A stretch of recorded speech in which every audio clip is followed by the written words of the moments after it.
Hello, and welcome to our show, The View from Highland Park.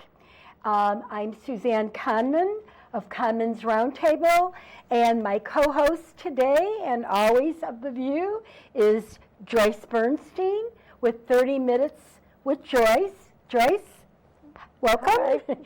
And Hello. Pam Chill. Thank you very much. Chill Out. I love that. Chill Out. Chill Out, yeah. And I want to thank our director today, wonderful director Ron Levitsky, our crew, Larry Byer, Julian Martinson, and Irv Walenka. And our topic today is news media and political bias. Oh my God, girls, we have a lot to talk about. And I'd like to read something to you first from the media. The media do far more than report the news.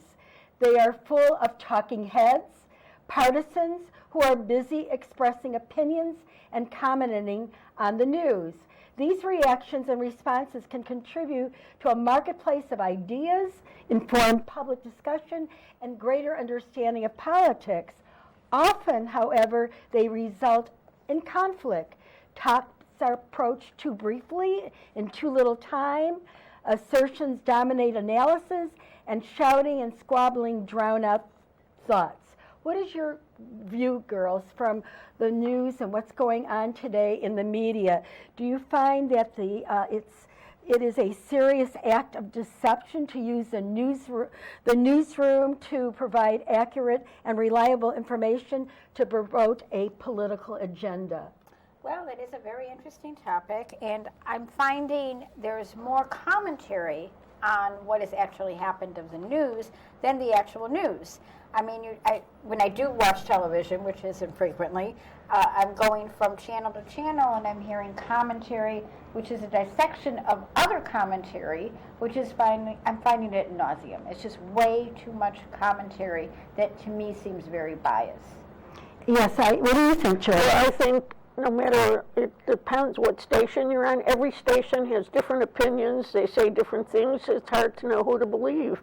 I mean, it depends what you know right away what they're going to talk about by what channel it's on. Exactly, because you got your liberal channels like MSNBC, the cable news channel, MSNBC, and CNN that used to just report the news.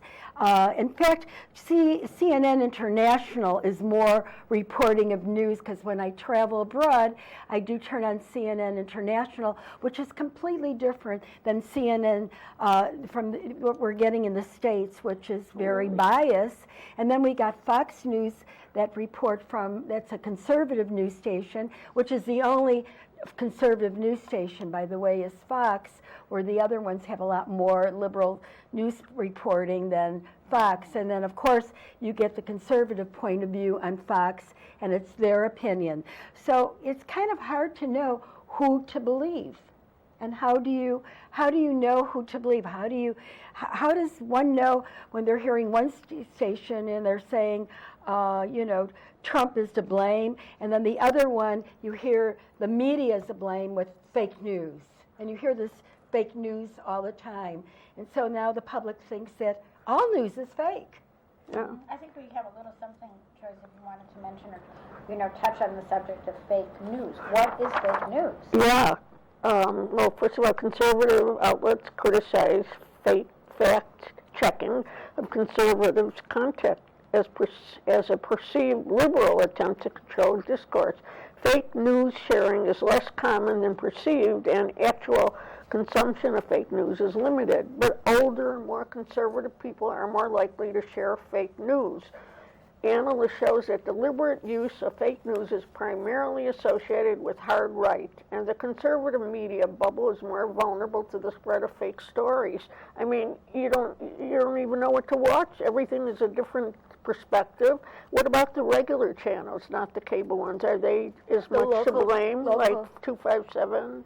Well, I guess in fact, I don't watch those as frequently, unless I want something, this, of course, from Chicago, then I'll turn on You know, 9. yeah, I'll turn on 5, 7, and 9. Uh-huh. You know, especially when we're getting the school strike. You know, Yeah. people that I know that send their children to Chicago Public Schools, and they were on strike. And the only way to find out if they were still on strike or if they weren't on strike or what their demands were to turn on local news. So when I want to know a local problem, I definitely turn on local news. But when I want to find out a international problem, then I, of course, turn on the cable news. And then you're kind of caught in between who to believe. Mm-hmm. Yeah, because they Absolutely. say the foreign news is different. The same stations could tell it differently than the I know. Ones in the States. Right. BBC has more, I think, you know, just commenting on the news without commentary, On their leaning opinions. on their opinions or, you know, leaning one way, being liberal or not liberal. Yeah, I usually watch 7 only because I'm watching the programs beforehand, so I usually just leave 7 on and get my news that way, but I don't know if they're telling the truth either, you know. And then some of us go to, like I lead a current event roundtable discussion group for the Highwood Library, which is right next to, for those viewers, Highwood is 5 minutes from Highland Park. They're kind of a sister city of Highland Park. And then I go to other current events, and I just want to briefly, I found this on my current events from one of the other moderators from a current event group, which was, it was called Friday Meeting and Civility. Our meeting yesterday was robust, and with ideas that were interspersed with some harsh talk. We do understand that some will get outraged, as what others say, but we do want civility in the discussion. So if voices get out of line in the future, I will stop all discussion and ask those who demean others with a demeaning retort to stop and apologize. If this is not done, you will be asked to leave.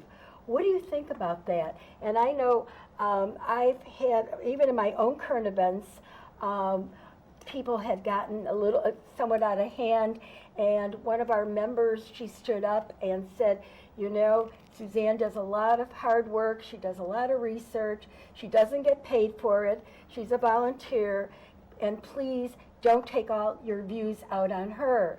So what do you think of all these current event groups that are out there? And I know, Joyce, you attend several of them. Mm-hmm. So what do you think about some of these, what happens, and it becomes very unruly, you know, the left against the right, and then there's there's other, you know, we have, in our group, we have independents, we have one socialist, we have Democrats and Republicans. That one's more divided, like certain ones are just almost all Democrat, you know. Yeah, and some are all Republican too. Yeah. So what do you think of when these people get out, they start yelling and screaming at each other? Do you think that part of this has a lot to do with what they're hearing on the news? They're getting some of that, you know, anger, and you feel that maybe they're taking out some of that anger on other people? Well, it could be, but I think they're just set in their ways, and some people just love to argue, and they themselves walk out in the middle if people don't agree with them. They just leave. You know, I know somebody, yes, I've been in a current event with them. you, that people just walk out, if their hands raised and they don't get called on, they get really angry, and they just walk out. And not to talk to each other sometimes, and then they get mad at the moderator because he gives his opinion, and they don't like that. They think he should just be neutral and not say what he thinks about it. Right. But I think sometimes it's helpful if he tells exactly what's going on. Do you find that people are so angry nowadays? There's so much. I think the last few years, there is a tremendous amount of anger, and people are not willing to listen to the other side. You know, they're just absolutely involved in what they're hearing and what they perceive as what should be. I mean, even with political candidates, you know. So, yes. A lot of people are blaming it on President Trump, but I really don't think he is the reason. I think it's the media. They have prejudged. They either like the president or they hate the president. I've never seen anything like this in all the years that, you know, and I've been around since, when I've been around since Truman, maybe I was a baby. I was FDR, you know, his fireside chats, but I was very young then. But all the years, you know, that there was a president in the White House, there has never been so much anger. And I'm wondering if the media has really been the culprit in this problem. In fact, Suzanne, I kind of do agree with you on that. Whether you are for the president or not for the president or his views, anything he says is just either ridiculed or mocked at or whatever he does. I mean, it may be something that's going to be beneficial, but you don't even hear that part of it. There's all so much negativity on commentary about it, you know, that, you know, this is done throughout the world. They look at us now and, you know, what are they thinking? I know, yeah. It's like we've lost respect for the presidency, you know, the office itself. Right, and I wonder if it's ever going to recuperate. Even if we get a new president, now they know that your president could be mocked.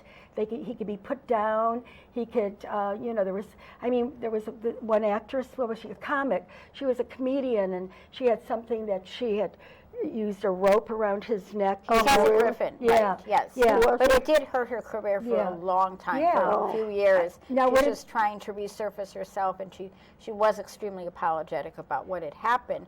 But it got to the point, what is out of hand? I mean, that was in very, very poor taste. You know, I know exactly what you're talking about. Right. But is it going to give permission now that we can mock one president, and if we get a new president, they're going to do the same thing? I think because it probably all depends on who that candidate well, I think it's a payback. But it doesn't matter. I don't think who it would be. If it was somebody, you know, beloved anybody, and they're going to feel that they have now permission to do anything they want to. And, you know, years ago in school, we used to, you know, if a teacher said something, you know, to us, our parents would go along with what the teacher said, or if we got called into the principal's office, God forbid. I mean, that would be it. And you never, if a teacher said something that you didn't do, your parents would go along with it. You know, you should respect your teacher.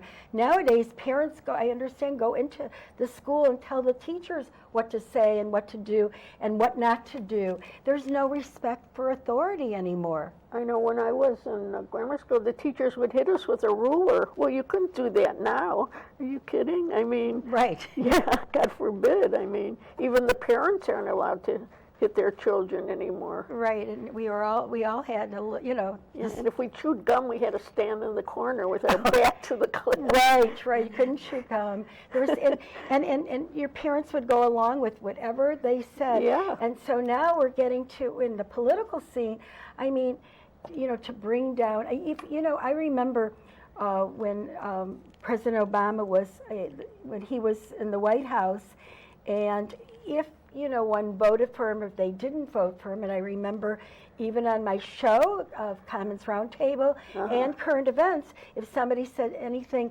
negative about the president, I would say, listen, he's still our president, and you need to show him respect. Nobody does this anymore. Nobody steps forward and says, hey, he's our president, and you still need to respect the office of the presidency. If you like the man or you don't like the man, he's still the president. Like, you don't like the principal, he's still the principal. You didn't like your teacher, he's still the principal. I mean, the teacher. And they can obviously vote him out in one more year. Right, and when did they start? Proceedings on impeachment. On impeachment. When they have, when there's roads and there's health care and there's so much other stuff that we voted these people into Congress. Nothing's getting done. It's all about the impeachment. Which is ridiculous. And I see the media is really adding to it. Do you see? The media is focusing on it, adding to it, and it's almost as if fuel for the fire. You know, it's they are really want this.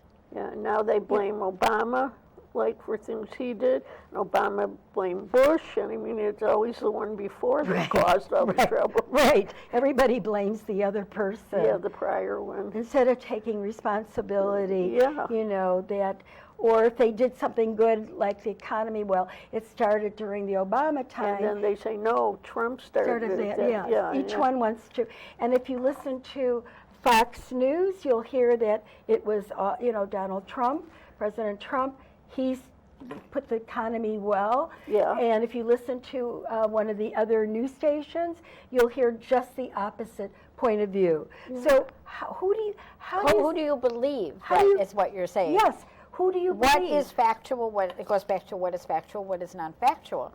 And I did want to touch on that there are places who do watch, they absolutely monitoring bias. They have nonpartisan, and I do want to mention these after I found them on the internet, Center for Media and Public Affairs. There's a place called Fact Check, Facts on File. They're totally nonpartisan. So then we have the liberal monitoring bias. Center for Media and Democracy, Fairness and Accuracy in Reporting, Media Matters for America. And now we have the conservative fact-checking, and that's Accuracy in Media and Media Research Center. So we have all these different fact-checking. Fact-checking, So right. if your fact-checking is more conservative, you'll get one point of view. That's absolutely right. So we go So we're back to square one. Yeah, back Yes, to square yeah. one. And then there's Judicial Watch, too, that watches everything. Right. And so they have another point of view as well. So how do you believe, and what does a person do, you know? I mean, you're hearing the word fake news all the time, and now you hear the polls come out and say one thing that your candidate that you like, say if you like President Trump, or you like Elizabeth Warren, or one of the other candidates that are Democratic candidates for presidency, you know, then they even have their own polls. Each candidate will take their own polls because they don't believe the other polls. Oh, right. Yes. Yeah, how do you do these polls? And then I just wanted to interject too, is that now you have the stations and news stations, and there are also claims of corporate bias in reporting to favor the corporate owners of the media. So if they own the news station or the newspaper, and mainstream bias, a tendency for the media to then focus on certain hot stories, ignore news of more substance, and then a variety of watchdog groups attempt to combat bias by fact-checking both bias reporting and unfounded claims of bias. So if the news media, obviously, if they focus on that one point, they own that newspaper, obviously it's going to be more focused on that angle. And then there was, remember, the sexual harassment that was being done by people from the news media. Yeah. You know, from their station, they were covering up. They were covering up things that that came out from some of the reporters. And so there's a cover-up not only does the media cover up their own stories, but they cover up the people that work there if if they've been accused of sexual bias of some kind or harassment of their other people that work there. You know, there was a lot of claims, against many different people that, like Charlie Rose and all these other people that, that came out, which was kind of shocking. It was somebody, Charlie Rose. Charlie Rose, oh my God, Lauer of NBC, and, right? And the not the owners, but the people that are the CEOs of the company, and cover up after cover up. And I think Ronan Farrow, he uncovered a lot of stories. That's Mia Farrow's son, who's an excellent reporter, came out with a lot of these stories on what happened to a lot of these women, and the cover-ups of, like Matt Lauer and all these other things that came. It was shocking. It was shocking. And you're still hearing it today. Oh, it's still coming out. A lot of people are still coming forward. Yeah, but new stuff is also coming out. It isn't just from the people that we heard. There's also new people that are, that we've looked up to, like we said Charlie Rose. It was somebody that we all kind of looked up to. I thought he was an excellent commentator, interviewer, absolutely. And you're shocked from all these people and what's going on and the cover-ups and who to believe, and each one's covering up for the other, and it's just I've never, it's like it never ends. There's no, years ago.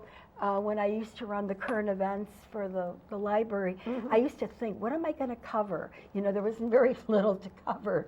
And now it's like, if I work till like 2 in the morning for the next day. And then you don't even get to all of it. I know, you can't even get to all of it. There's so much. So what does somebody do? I don't know. Everybody favors, probably you favor where your direction is, where your political stand is. Yeah, what I was going to say is people don't even pay attention to the news. They have their own mind made up before they even go in about who they believe more, I think. I don't think it matters that much what they hear because they don't even listen to it, But doesn't it do harm? These deceptive information drives a wedge between our political parties, and it creates feelings of anger and hatred toward each other.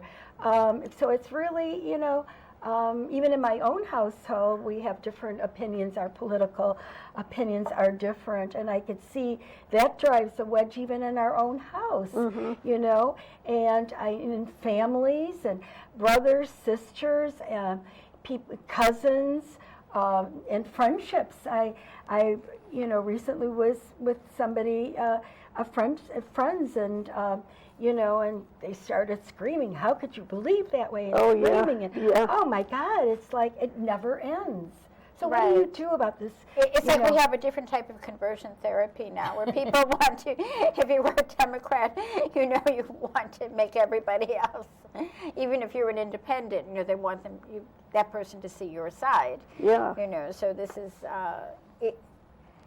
I think it's all getting out of hand. But and also, people want to know who, say Thanksgiving dinner or Christmas dinner or holiday dinner, who's going to be there. Years ago, you never heard who's going to be, who's coming to dinner.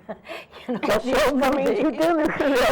and you guess who's coming to dinner? We have the Republican and we have the liberal, and then next to the, and you're please don't, if you're going to have table, do not seat me next to so-and-so. And, because, recently we had somebody from, it wasn't opposite parties, we were, opposite religions, actually. And that created somewhat of a stir. But now, I think the political divide is so great. Right. And I mean, you hear it when we go to current events and classes together. Yeah. And it's pretty bad. I mean, it's not a little, it's a lot. I know. And it's all over. I mean, it's not just happening here locally. It's all over the country that people are really, really encountering it. And people say, do you think if the market's good that Trump will get in? I mean, it's all about money, too, a lot of it. The economy. Yeah, the economy decides, I was in Mexico, and I encountered somebody from Canada, and all he talked about was how bad our president was. And I couldn't take that talk any longer. Right. So what I did was I started talking about his president, or it's the prime minister, right? Canada's prime minister, which was Justin Trudeau. And I started talking about him, and he looked at me with his big eyes, how dare you? And he just walked away, and I thought, I finally got rid of him. And then they say people from other countries don't respect our country now because of the president. You hear that a lot. Well, he was disrespectful to the president. And I just kept, I just, I couldn't figure out how to get rid of him. I didn't know who he was. Oh. I was sitting and having an ice cream cone in Mexico, and the man sits next to me and started talking. Oh, really? I guess he thought I was, I'm sure he thought I was from the United States. Oh, yes. I had that, American look or something. And your accent. My accent, my Chicago accent. And he thought, I would feel the same way he did. And I thought that was extremely disrespectful from somebody, especially. It wouldn't have bothered me as much if it was somebody from our country, because they would have a different opinion, and I always welcome different opinions. Right, you're talking about it. Obviously, he's getting news from Canada, and whichever commentary he's hearing, it's negative. It's obviously nothing positive. No. Right. So, negativity breeds negativity. That's just what, his synopsis is of our political system. Exactly. So whatever news he's watching is the same biased thing. He's getting a very biased. He's getting a very biased reporting. So that goes back to the media bias. And does anybody really care? Does anybody want to correct it? Is it too late? Is this the future of journalism? Total bias? I mean, whichever way you're going, whichever who owns you, whichever the reporters are. Yeah, I mean, you hear it. I mean, it's not just on television. You hear it on radio. Oh, absolutely. I mean, I have a very radio, print, television, cable, everything. Every type of media, and even on social media as well. Yeah. So you're getting it all the way around. Across In the fact, board. I have a famous Saturday. I enjoy listening to it's a game show that I love, and I listen to it every Saturday morning when I'm driving. We drive somewhere on Saturday, and I listen to, and it actually gets broadcast in Chicago, and I love this. This game show, and now what's happened to the game show is all the questions for the game show is a put down of President Trump. Oh, I know which one you're talking about. It's a lot of comedians on that show, right? Yeah, and it's not just they have different it's like different games that they play and questions. And I'm like shocked. This is a game show. It shouldn't be be political. There's no reason why it turned out to be political when you're really listening for the games. Well, it became a very safe topic to talk about in a bad way, for our president. And if you talk about positively or do any kind of, anything else, people have not participated or not gone to a certain event, and it's really hurt some people's careers. Yeah, and like a lot of the actresses and actors, their careers, because people don't want to, they remember what they said during the Academy Awards, the negativity that comes spouting out of their mouths. Right. And nobody wants to see if you're in a different if you're in a different political arena, then you don't want to see their movies. Right, so, yes. Yeah, and I think there was an actor, I can't remember who it was, just recently. I think it was Mark Wahlberg, I'm not sure. And I think Mark Wahlberg, because I know he's on my Facebook, and I think he said, actors and actresses got to stop, spouting their political views. It's hurting the industry. It is hurting the industry, right. I think everybody, there has to be more neutral. I mean, when you report the news, you were reporting the news. Like they did years ago. Yes, I mean, I would watch, growing up, I'd watch Hunkley Brinkley. I'd watch Roger Cronkite, and that was the news. Yeah, that was the news. Well, they didn't have the cable program either. Yeah. So obviously you only had a few stations, but I never felt that it was leaning any way politically. Telling the news. It was just stating the news. What was happening in Canada, what was happening in Australia or Finland or Netherlands or Russia or locally, China, or any state we have. Yes. Yeah, it was just reporting what was going on. There was no actual opinions. They didn't opinionate. They didn't tell. And then it became more opinions, more commentary, more analysis of the analysis. What is the final analysis here? Yeah, and on shadow banning, they're manipulated to minimize the exposure and spread of specific content.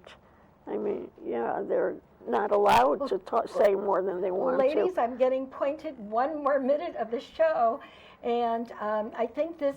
We really have to think about what's happening and how do we really work this problem? How does it get absolved? I mean, is there any chance now that this is happening, will all news become that way? Thank you. I want to thank you girls again. Thank you. Joyce Thank you for having and me. Pam and our crew today, and hopefully that we can possibly solve this problem. Oh, Or for help the people good old solve- days, Oh, right? We want to bring back what? The good old days? I No don't know. I think we should computers. do commentary on their, you know.